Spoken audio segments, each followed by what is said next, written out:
Als erstes wird das Notebook vorsichtig auf den Displaydeckel gelegt. Danach werden alle Schrauben, welche die Serviceklappe halten, entfernt. Den Akku bitte immer vom Gerät trennen.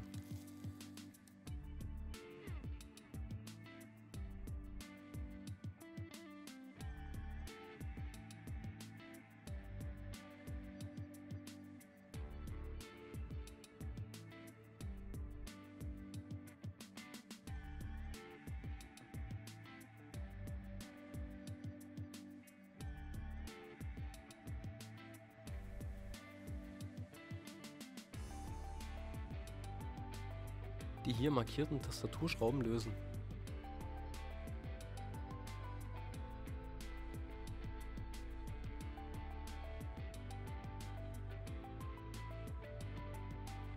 Mit einem dünnen Werkzeug, zum Beispiel einer stärkeren Bohrklammer oder einem dünneren Schraubenzieher, gegen eins der beiden Gewinde, die Tastatur, aus ihrer Fixierung drücken.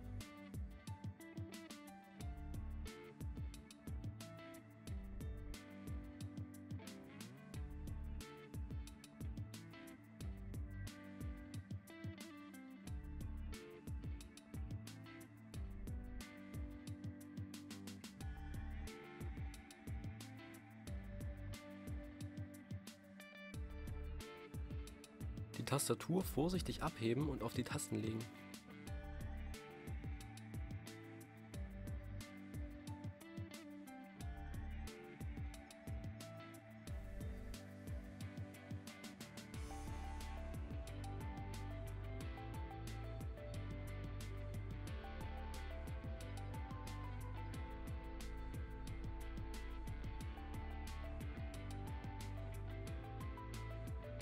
Die Spangen am Mainboard vorsichtig ca. 2 mm nach hinten schieben und die Flachbandkabel lösen.